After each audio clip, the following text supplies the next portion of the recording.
Dalam nama Bapa dan Putra dan Roh Kudus. Amin. Ya Roh Kudus, hadirlah di sini bersama kami, sehingga kami dapat mengerti dengan lebih baik berkat Roh Kudus-Mu atas karya keselamatan yang Kau limpahkan, Kau kerjakan lewat Putra-Mu Yesus.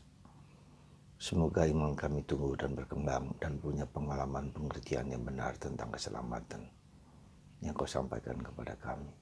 Demi Kristus Tuhan dan pengantara kami. Amin. Para saudara-saudariku yang terkasih dalam Kristus, pada tanggal 21 Mei 2020 kita merayakan Hari Raya Kenaikan Tuhan.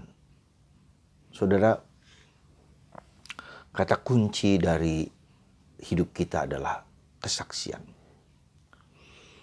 Ketika hari ini atau saat itu Yesus menampakkan diri, lalu memberikan pesan kepada para murid untuk mewartakan kabar gembira dan membaptis orang dalam nama Bapa, Putra, dan Roh Kudus.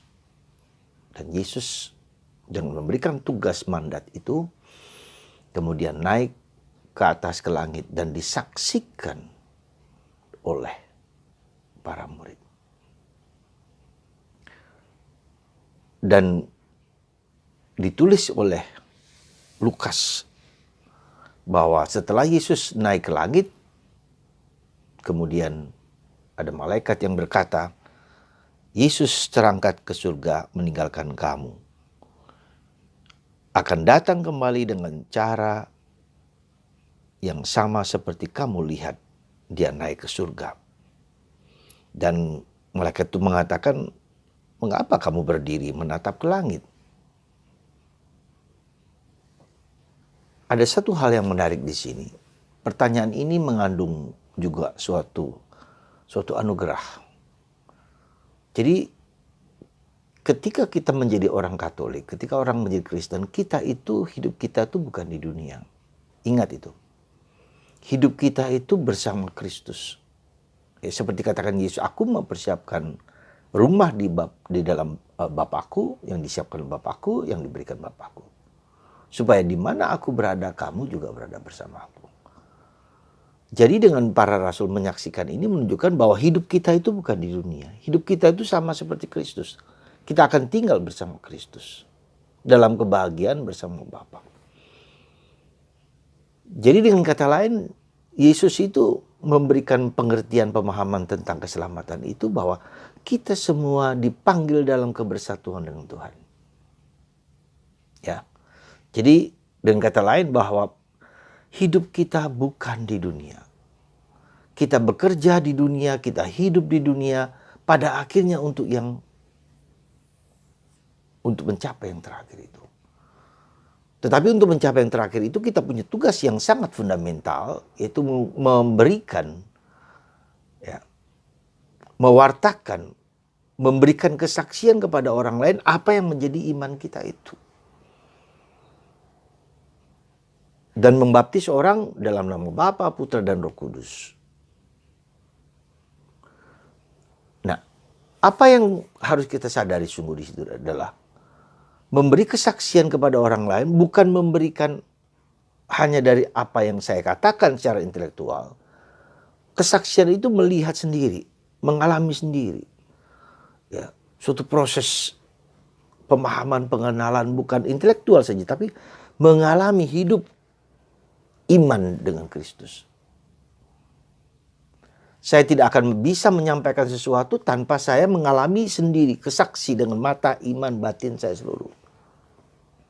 Dan itulah. Ya, jadi sekali lagi, hidup kita bukan di dunia ini. Hidup kita adalah tujuan terakhir. Maka di samping kita semakin mengenal siapa Yesus dan membagikan itu kepada orang lain, nilai harga yang saya berikan itu, kebersatuan dengan Tuhan itu. Ya, jadi unsur penting di situ adalah unsur kebersatuan dengan Allah. Kedekatan, kemesraan, tahu, mengerti, memahami. Sendiri. Bukan lagi apa yang dikatakan orang lain. Bukan lagi apa yang diajarkan orang lain. Tapi saya sendiri mengalami itu. Dan proses pengalaman perjumpaan dengan Tuhan inilah penting dari masa Paskah. Maka kalau kita lihat di situ diperhatikan dalam bacaan kedua dari surat Efesus, Paulus membeberkan sekali lagi segala kuasa diberikan kepada Yesus sebagai kepala atas jemaat. Maka ketika dia ada di surga, segala kuasa itu diberikan kepada Yesus. Dan segala kuasa manapun bertekuk lutut di bawah kaki Yesus. Dan ini menjadi sangat fundamental sekali bagi kita ketika kita beriman pada Yesus. Ketika kita bersatu dengan Yesus, Yesus akan membela kita. Dan kita akan mendapatkan kekuatan, ya, empowerment.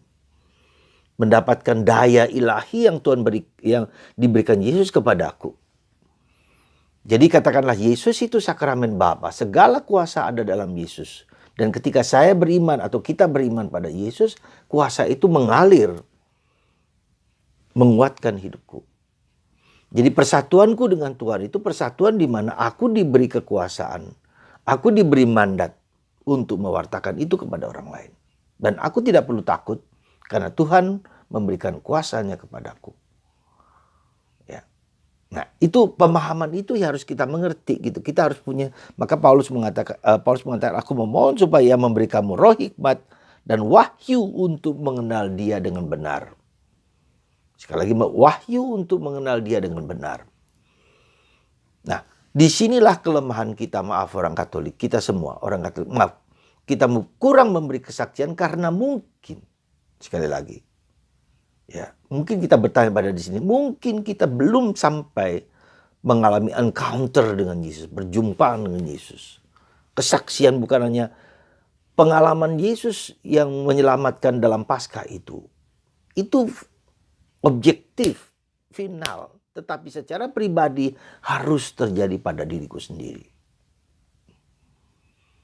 Imanku itu bukan lagi iman yang diberikan oleh bapak ibuku, yang dikatakan oleh pastor, oleh katakan orang lain. Tapi imanku itu adalah iman yang eksperiensial, yang kualami, kurasakan. Sehingga saya memiliki keyakinan yang dalam, suatu pengetahuan yang dalam bahwa Kristus adalah hidupku. Dan aku membagikan itu kepada orang lain. Jadi sehingga kita memiliki hikmat, ya, seperti dimohonkan oleh Paulus kepada kita. Ya. Nah, maka dalam Injil Matius hari ini juga kita lihat, kepadaku telah diberikan segala kuasa di surga dan di bumi. Sekali lagi dikatakan, saya mengatakan, ya. Segala sesuatu kuasa di surga dan di bumi diberikan kepadaku, kepada Yesus. Ya. Karena itu pergilah, jadikanlah semua bangsa muridku, dan baptislah mereka dalam nama Bapa dan Anak dan Roh Kudus. Dan ajarilah mereka segala sesuatu yang telah kuperintahkan kepadamu. Ketahuilah aku menyertai kamu senantiasa sampai akhir zaman. Ini mandat loh saudara. Bukan sekedar sambilan, bukan. Dan itu yang sering kali terjadi. Mungkin bagi kita orang Katolik sekali lagi ini mungkin baru sambilan. Ya udah, ya, mewartakan, bersaksi, misi, ya udah,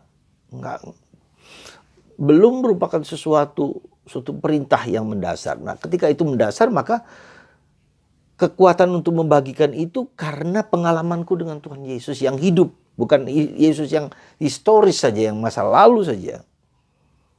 Historical Jesus yang pas mitos belakang seperti yang dituduhkan oleh orang-orang kepada kita. Yesus bukan Allah, dia hanya manusia biasa.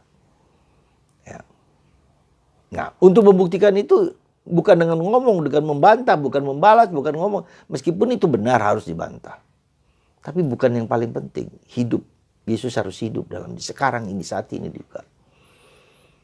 Maka saudaraku terkasih, hari ini, Injil hari ini meneguhkan kita bahwa kita bukanlah manusia duniawi. Kita manusia ilahi. Ya.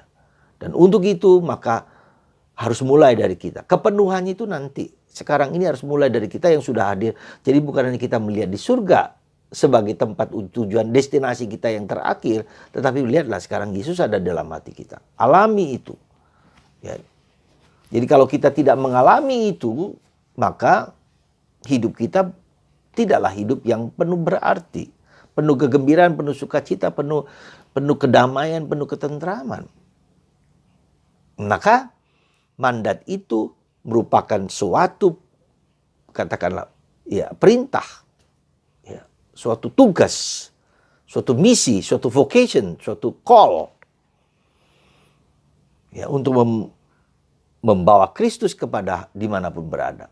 Ya tentu Anda tidak perlu pergi ke Afrika, Anda tidak perlu pergi ke Amerika. Di mana Anda berada? Di keluarga, di rumah Anda, dalam masyarakat, di mana kita berada.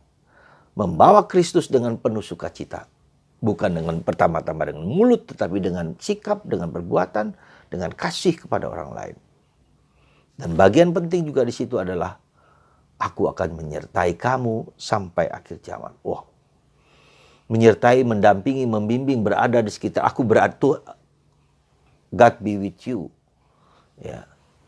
Immanuel, Tuhan beserta kita. Ya. Jadi jangan pernah mengatakan Tuhan tidak ada bersamaku, meskipun kerap kali juga bisa begitu, tapi Tuhan beserta kita, dan itu suatu jaminan bahwa kita didampingi oleh Tuhan. Ya. Maka para saudaraku terkasih, Hari Raya Kenaikan Tuhan, suatu perayaan, suatu peringatan, sekali lagi, kita bukan orang dunia ini. Kita bukan orang manusia duniawi, jangan mau lama-lama tinggal di sini. Ya artinya, ya secukupnya, sewaktunya. Bukan lama atau tidak lamanya, tapi bagaimana pribadiku itu memberikan Kristus kepada orang lain. Memberikan kasih kepada orang lain. Jadi bukan lama dan tidaknya. Coba lihat Santa Teresa kadang-kadang, Yesus umur 23 tahun sudah meninggal. Ya. Tapi dia memberikan makna rahmat berkat yang melimpah kepada orang lain dan memberi kesaksian. Dan itulah tugas kita semua. Semoga Anda, kita semua diresapi, diilhami, diberi karunia Roh Kudus supaya kita semua berani memberikan kesaksian tentang hidupku, bukan pertama-tama dengan mulutku, tetapi dengan hidupku, hidup yang bahagia. Ya, kalau kita hidup tidak bahagia, tidak hidup sukacita, orang tidak akan mendengarkan apa yang saya sampaikan. Coba ingat, dua murid Emmaus ketika bercerita tentang Yesus, tapi dengan keadaan sedih. Siapa yang menarik? Kalau kita mengajar apa saja, kalau kita selalu muka cemberut saja, maka orang bisa mengerti dan memahami dan menerima. Nggak ada. Kita menjelaskan apa saja kepada orang lain, apakah orang menerima? Nggak ada, karena mereka punya kepercayaan lain. Tetapi ketika kita menghayati hidup dengan penuh sukacita, dengan penuh kegembiraan, dengan penuh kebaikan, mungkin orang melihat itu. Ya, dan seandainya mereka tidak mengimani, kita juga tidak apa-apa. Ya. Tetapi paling tidak mereka melihat buah-buah kasih dalam hidup kita. Semoga Tuhan memberkati Anda, melindungi Anda, menguatkan Anda, dan menghidupkan kembali roh dalam hidup Anda sendiri. Karena Tuhan mencintai Anda dengan penuh kasih mesra. Sekali lagi, hidup kita bukan dari dunia ini.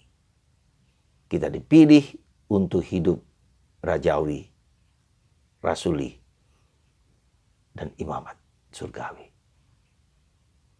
Bagi Anda yang sakit menderita, biarlah darah dan air Yesus menyembuhkan luka-luka Anda semua.